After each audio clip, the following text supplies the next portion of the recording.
mistakes. I think China is making a lot of mistakes, and it knows it, whether it be through the challenges it faces in Sudan, by just being in a very difficult place to operate. In other countries, it's had environmental disputes, labour disputes. So yes, it's learning a lot very fast, and it's learning by doing. But my feeling is that it is learning and that its standards are improving. You, Patricia? Okay, we have a first question here.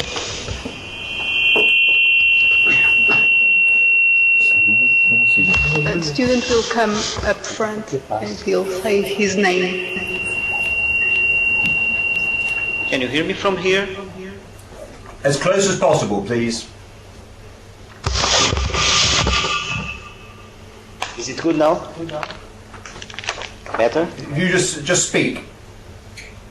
Okay, thank you. Well, my question to Professor Philip Andrew Speeds, it's a simple one. I would hope it would have a simple answer as well.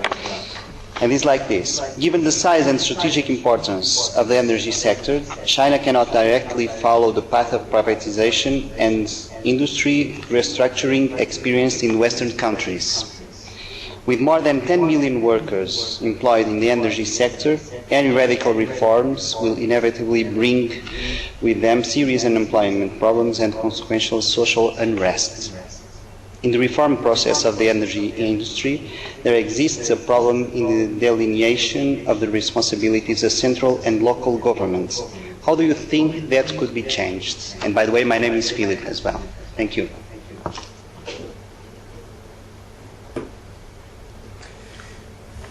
Yes, the industry and in the electricity industry.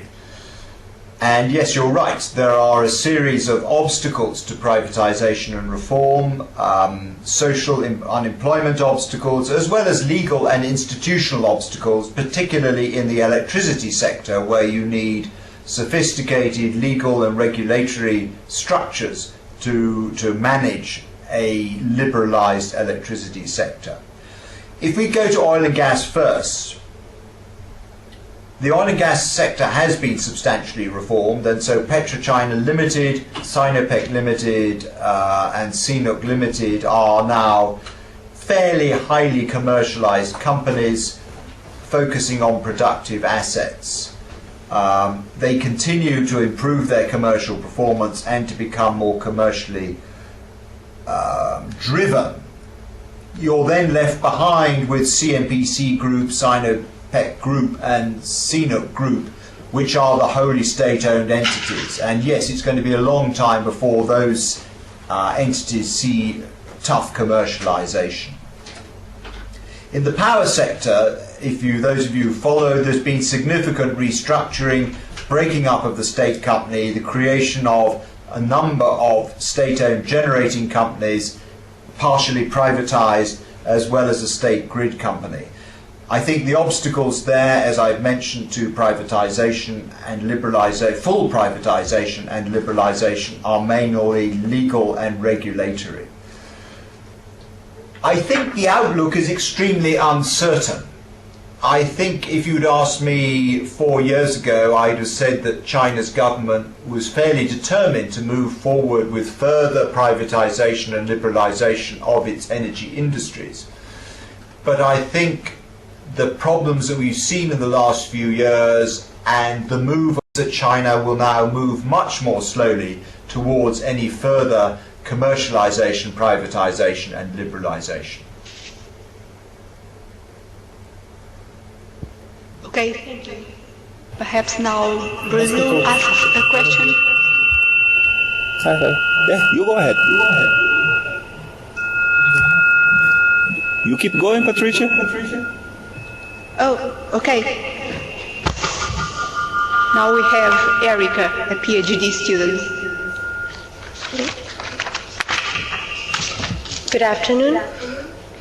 Back in 2004, Eletrobras, the largest Brazilian electric utility, signed a memorandum of understanding with China International Trust and Investment Corporation, Both Brazilian and China went through blackouts in 2001 and 2002.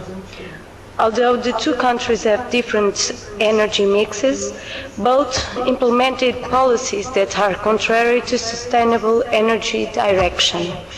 Furthermore, a new blackout in Brazil in 2011 is behind anticipated. What is your vision of the future in 2015, comparing Brazil and China? Okay, I don't know a lot about Brazil. Maybe we can pass the Brazil bit over to the Brazil team. But I think the challenges are quite different. And China's principal challenge is that 70% of its primary energy consumption comes from coal. And coal is less energy efficient than other sources of primary energy. It produces more particulate pollution, it produces sulfur dioxide, nitrous oxides, that's acid rain, and forecast to be 8%. The energy intensive nature of the economic growth, which even if they do manage to reduce energy intensity, is still energy intensive. So I think it's very difficult in the next 6 years that you're talking about to see more than modest steps being taken by China to move towards an overall more sustainable energy sector. That being said, at the margins they are taking giant steps, which sounds a contradiction. At the margins they are taking giant steps. They are one of the fastest fastest countries to build new solar and wind power as well as hydro. They are also building some of the world's largest, cleanest and most efficient coal-fired power stations. They also have probably the world's largest nuclear construction program. So they are taking giant steps, but the trouble is the size of the economy is so large. The size of the power sector is now more than 800 gigawatts. So it means that even a giant step is still a small step compared to the total size of China's power sector. So I think they're moving in the right direction, but the country, the size of the economy, the size of the energy sector is so huge that they can only change slowly.